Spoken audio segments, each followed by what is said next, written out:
Sovereignty stands as one of the most fundamental and debated concepts in international relations.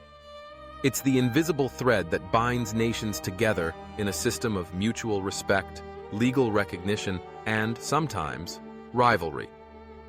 When we hear the word sovereignty in the headlines, especially in the context of global powers like China and the United States, it often signals moments of tension, negotiation, or even conflict. But what does sovereignty really mean, and how does it shape the way these two nations interact with the world and with each other? At its essence, sovereignty is about a nation's right to govern itself, free from outside interference. This principle is enshrined in international law and has served as a cornerstone of global order for centuries. Sovereignty is not just a legal concept, it's a deeply emotional one. It speaks to a nation's identity, its aspirations, and its sense of security.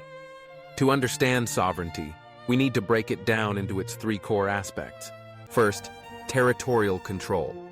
This is the physical dimension of sovereignty. A nation maintains authority over its land, its seas, and its airspace. Borders are more than lines on a map. They represent the limits of a country's legal and political power.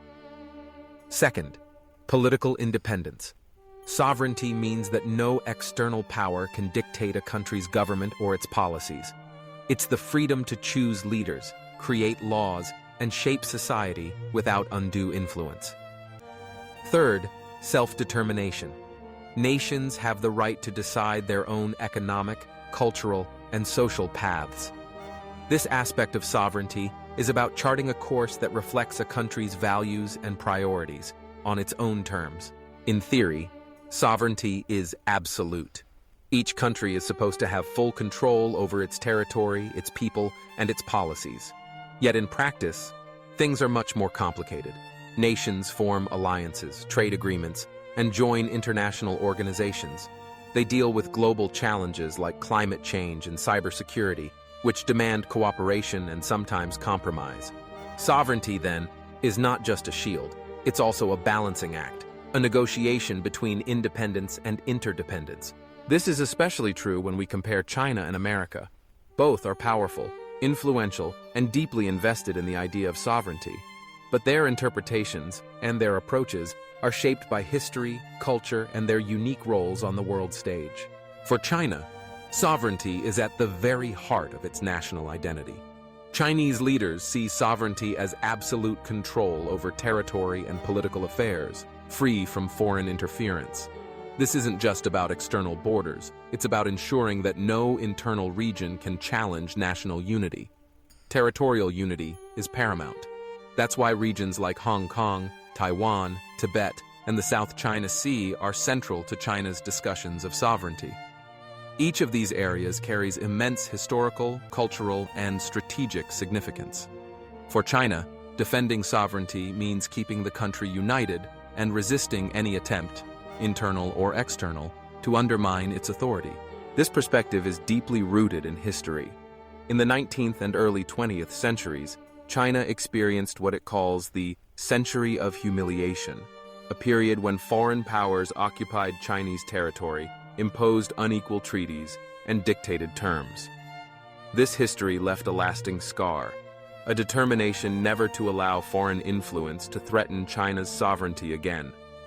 The memory of humiliation drives a strong emphasis on protection and control, in everything from security and foreign relations to technology and culture. In the digital age, China has extended its concept of sovereignty into cyberspace.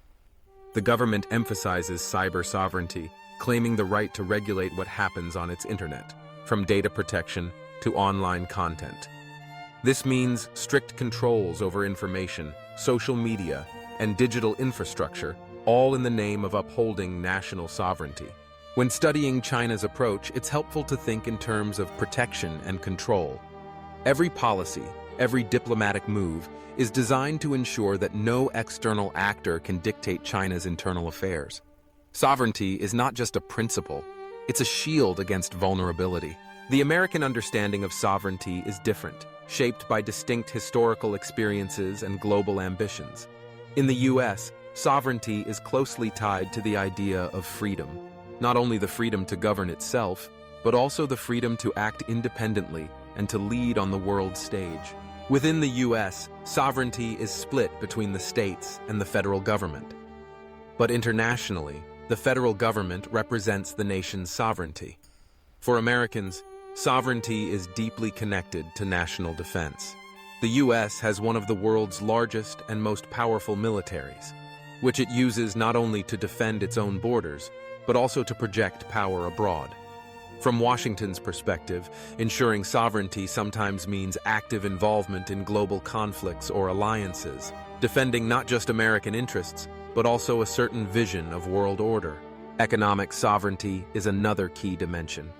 The U.S. dollar serves as the world's reserve currency, giving America influence that extends far beyond its borders. For many Americans, safeguarding sovereignty means protecting this economic position and maintaining independence from foreign control of critical resources. In practical terms, America's approach to sovereignty is less about isolation and more about leadership. The U.S. sees its sovereignty as intertwined with its role in shaping international systems, whether in trade, security, or diplomacy. Sovereignty doesn't mean retreating from the world. It means having the freedom to act, to lead, and to influence. When we compare China and America, some clear differences stand out. China views sovereignty as shielding itself from interference, with an inward focus on unity and control.